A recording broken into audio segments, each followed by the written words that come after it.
So I just thought before I introduce the next trend, this is just something I got from a Gartner CIO report and different trends out there. And this is interesting that it was just like that business intelligence applications were one of the top 10 technology priorities.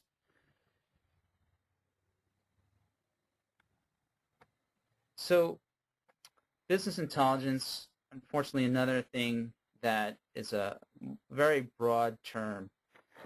But this is something that, at least in our business, we're seeing a lot trend with, and it has some integration with CRM 2.0, with the Web 2.0 to 3.0 trend as well. It's, a lot of organizations have a lot of data. Not a lot of organizations actually know what to do with that data.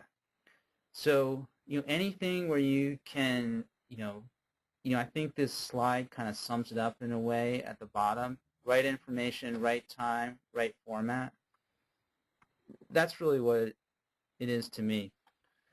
It's I can talk endlessly about projects we've done for customers where this is the place where we see a real big return on investment. It's not for every customer, but especially, we had one consumer-related customer where they were doing kind of ad hoc communications with marketers, nothing really measured. And then we did data analytics around past purchase history, about the customer's interests, all these things you can get from more Web 2.0 applications, like what information are they looking at, how many times have they viewed this, taking that web interactivity and seeing what the consumers are interested in and putting it back into your data analytics, and then using decision trees, neural networks to predict what people are most interested in. And when we did this with one customer a couple of years ago, we had like a 100% improvement on their email communications.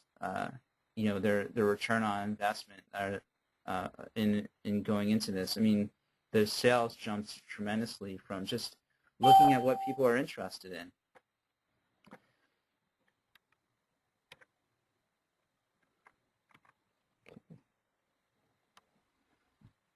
So going on to business intelligence, the next kind of evolution of this here is, how can we make these predictive analytics work within applications? How can we build this next generation user experiences? This slide here just talks about kind of how you take it from the beginning to the end. Most people are just at, can they even get sound data? That's kind of the first step associated with this. And then as you move forward, you can most people start to get some basic reporting, but that really has to be on that integrated, consistent, scalable data that you can get that information. And then how do you do more analysis? How do you make it more shareable? And then the evolution that we haven't seen is pretty the more mature business intelligence companies is scorecards, and then I don't know how many people are familiar with different dashboards and metrics where you can see real kind of results at your business. That's where you get the most value out of business intelligence. But a lot of it is about just getting that good data to begin with, building that data warehouse, building that efficient way to store data and be able to retrieve it.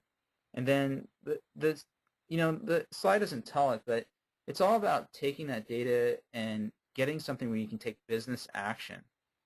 To me, that's the most value. You can either make it so that it's in the form of what we do with the email, like recommendations, or you can make it in the form of like, these selling representatives take this action because they know this customer is interested in this. Or you can take it at a macro where you see a trend, you're going to invest in this business unit because you know this is something that people are interested in. You see a demand for it. So again, why does this matter to you, and how does it apply to your business? If you do this right, this is where I've seen tremendous return on investment in projects and just transforming businesses. And I am a big believer in like companies that have to be able to measure. I mean, how can you improve anything if you can't measure it? And we didn't talk a lot about that in the last few slides, but that's really what this is about. Is If you can measure it, then you can improve it. You can understand where you're at least. And you don't come up with these broad statements of we're not doing well in this or we don't know how to figure this out. If you have the data and you're collecting it the right way, then you can measure it and you can improve it. You got to do this too because otherwise your competitors will. So, again, how do you apply this to yourself? I mean, we can provide what we've done for other customers that works really well is looking at your data and looking at your business, and we call it a business intelligence analysis and assessment. Or you can look at yourself. Look for what realistic areas where measurement will make a real difference, like areas that you're really upset with or you can't get your hands around them. Try to look at a project where you can get some type of, if you can collect the data the right way, and if you measure it correctly, you can make improvements on it. So this is more a mature trend. What we're seeing a lot with the green IT trend and virtualization, I lump them together as, I think a lot of I think we looked and did some independent analysis for our customers and different trend setters, and in most organizations, it says something about 60% of servers are virtual now. So this has become pretty mainstream. There's the technologies out there, Microsoft Virtual Server, VMware. Most places we see VMware implemented. It's kind of straightforward if you've done the return on investment. We work with a partner, SNL International, that's done a lot of this work for a lot of different companies throughout Southern California.